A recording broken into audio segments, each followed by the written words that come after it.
talk to you this afternoon about the relationship between viral respiratory tract infections, age, nasopharyngeal colonization with bacterial otopathogens, and acute otitis, how improved diagnostics have helped us to recognize that virtually all cases of acute otitis media have a bacterial component, how now this fits with an updated schematic for pathogenesis, the success and indeed the proof of principle that PCV7 has been for the prevention of otitis as well as its limitations, and then the potential advantages of a dual pathogen vaccine for the prevention of acute otitis. So the first question is, how important are viruses in acute otitis media? This is a recent study presented by the group in Texas looking at episodes of acute otitis media and trying to look for viral co-infection in the nasopharynx. And I hope what you can see from the slide that in virtually all of the cases, 92%, a concomitant viral respiratory tract infection was identified. And indeed, it was quite unusual, only about 8% of cases where an episode of otitis media occurred and no viral co-pathogen could be identified. Second, we ask the question, who's at risk for otitis? And indeed, again, what we find is that when children get viral respiratory tract infections, that it's the youngest children that are at greatest risk for developing otitis. And again, in a prospective cohort of children followed from birth, when children 6 to 11 months of age develop a viral respiratory tract infection, more than a third of them develop acute otitis media within that week following the onset of a viral respiratory tract infection. And you can see that it decreases as the children get older. Again, this creates a challenge because we want to be able to prevent otitis media early in life at the group of children where the burden is largest, and as Ron has suggested, maybe early damage is part of the problem that sets children up to be otitis prone. The third question is, does it matter which virus they get? Are there viruses that are more likely to produce otitis or less likely to produce otitis? And again, this is 819 episodes in 215 children, and you can see that there's a whole listing of viruses, and anywhere from 35 to 50% of specific viruses result in the development of acute otitis media within the following week. The implications for this are very important because we have good vaccines that are being developed to prevent influenza, but what it says is influenza is only one of many viruses that are responsible for the induction, let's say, of acute otitis media, and that indeed, unless we have virus vaccines that work against a broad panel of viruses, that the prevention of any single virus infection is not going to have a major impact on otitis media. The next question is really about the burden of colonization with bacterial pathogens and the implication for otitis media.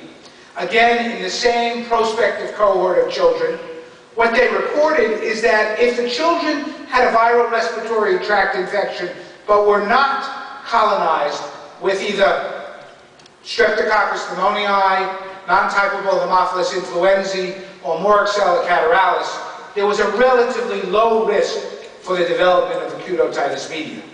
On the other hand, if they had all three of these pathogens, half of the children developed an episode of acute otitis media within the next week. Why does it matter how many bacterial otopathogens you're colonized with? We don't know the precise answer to this question, and we can speculate that there are two possible mechanisms. One, it's simply the burden of bacteria that are in the nasopharynx if you're colonized with more, you have a greater chance of one of those otopathogens ascending into the middle ear. However, there's some work by Jeff Weiser that suggests that there's competition between bacteria, especially strep pneumo and Haemophilus influenzae within the nasopharynx, that there's an inflammatory response that is exaggerated by the host when you're colonized with both compared to a single agent, and that the increase in inflammatory response may further compromise eustachian tube function. So it may not just be a question of burden, it may indeed be the presence that two competing bacterial otopathogens enhance the effect of either one ascending into the middle ear.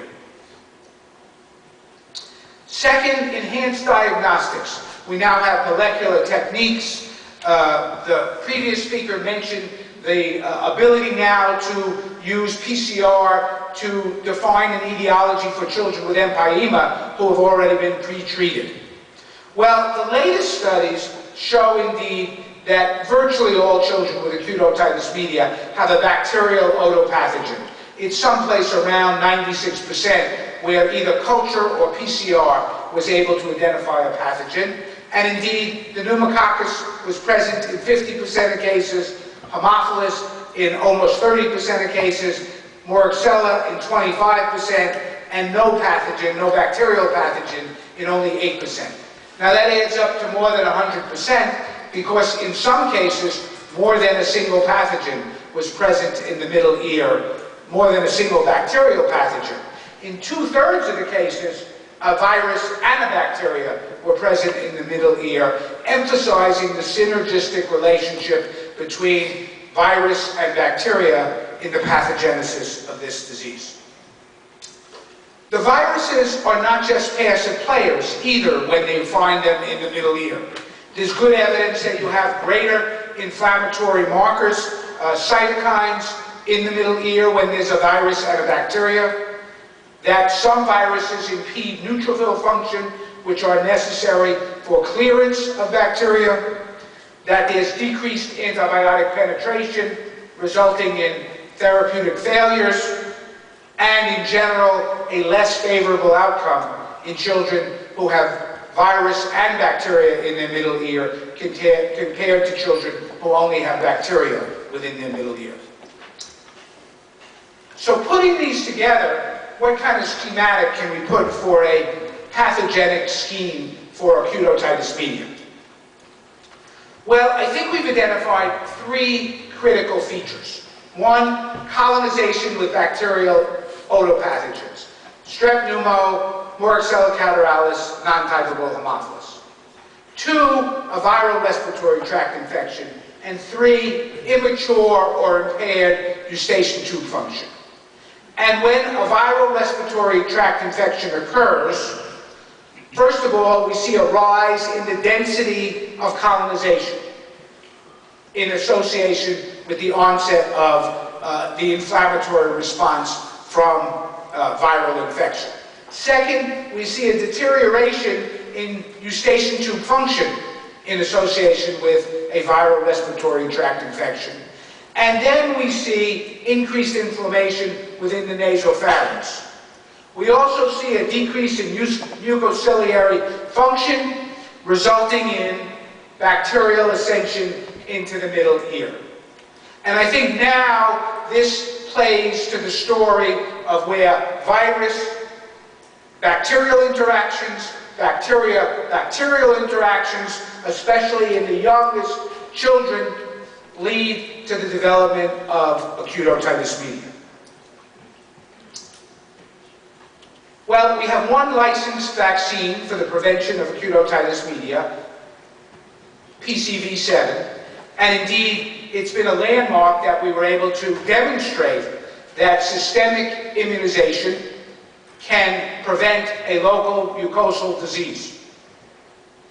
And the data from the FINO-M study, which was the landmark study done for licensure, demonstrated a 7% decline in clinical episodes of acute otitis media in children who were vaccinated compared to the controls. And in this slide, you can see that the greatest benefit was a decline in vaccine serotype disease, shown in red, and there was almost a 60% decline in vaccine serotype episodes. But it also points out one of the limitations. There's a slight increase in disease due to non-vaccine serotypes, the yellow bar, in the control group, in the immunized group, and a slight increase in the proportion of cases due to non-typable Haemophilus. And this has come to be called replacement disease, or increase in disease in the vaccinated population over the control population due to bacterial otopathogens that are not in the vaccine. So the question is, why is otitis media different than invasive disease and even really pneumonia, where we have not seen a major impact or really even a substantial impact with replacement disease, whereas in otitis we have seen a significant reduction in the dramatic benefit against vaccine serotype disease, but it hasn't played out in terms of a large benefit in the protection against clinical episodes. And I think the reason for this is because for invasive disease, the bacteria need certain qualities. They need to colonize, and then they need to be able to move from colonization across the epithelial cell into the capillaries and then produce bacteremia and subsequently invasive disease. And so you need bacteria, isolates of pneumococci, with certain characteristics. And when you compare those characteristics in the vaccine serotypes in light blue with the non-vaccine serotypes in dark blue, you can see that if you're colonized with a vaccine serotype, you're 5-fold more likely to get invasive disease than if you're colonized with a non-vaccine serotype. In otitis media, you don't require the same characteristics. You need the ability to colonize, you need the ability to ascend the eustachian tube, but you don't need to actually invade the bloodstream. And again, when we look at rates of development of otitis compared for vaccine serotypes and non-vaccine serotypes, we see a small difference, but it's less than 2-fold. Indeed, if you look at it, a nice study by Bill Hanage and his group in the UK, that the relative risk was almost 2-fold, but not slightly, for vaccine serotypes compared to non-vaccine serotypes. And I believe this is the explanation as to why replacement disease is a more important phenomenon in otitis media than it is for invasive disease or meningitis or septicemia or bacteremic pneumonia. So that leads to what's the potential advantage of targeting more than one pathogen in otitis media. We've already shown you that the disease is a multi-pathogen disease. And again, if we draw on the experience from the POET study recently published that used pneumococcal polysaccharides conjugated to a protein D from Haemophilus, and Norman will have some additional comments about protein D later, we saw a decrease in colonization with both vaccine serotype pneumococci and non-typable Haemophilus. We saw a decrease in otitis due to vaccine serotype and vaccine-related serotype pneumococci and Haemophilus. And we saw a 34% decline in clinical episodes of acute otitis media. And indeed, this is the data from the study in the vaccine group in red and the control group, a 52% or so decline in vaccine serotype pneumococcal otitis, and a 32.7% in episodes of otitis due to non-typable Haemophilus influenzae. And so if we look at the pathogenesis of disease and the ability or the prospects of preventing it, the way I look at this, and I've shown you this schematic already, what happens once the bacteria ascend into the middle ear they need to overcome innate host defenses and indeed replicate and then produce an inflammatory response resulting in purulent otitis. If we have a single pathogen vaccine against the pneumococcus, we can eliminate colonization with the pneumococci, and we can prevent the replication of pneumococci when they get into the middle ear by having specific antibody that enhances its eradication within the middle ear. However, if we target two pathogens, we can eliminate colonization with non-typable Haemophilus. If the interaction between Haemophilus and pneumococci plays an important role in the nasopharynx, we can reduce the inflammation in the nasopharynx that occurs, and we can provide specific antibody against Haemophilus to enhance the clearance of Haemophilus from the middle ear. So in summary, I think the new evidence affirms the importance of virus, bacterial, and bacterial-bacterial interactions in the pathogenesis of acute otitis media. That enhanced diagnostic techniques identify a bacterial etiology in over 90% of episodes. That the PCV clinical trials and post-licensure studies support a modest impact on the burden of acute otitis media. That the POET study suggests that a further reduction in clinical episodes of otitis could be achieved with a PD conjugate vaccine.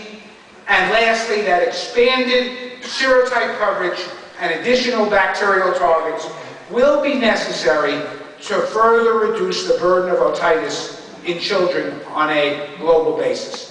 Thank you.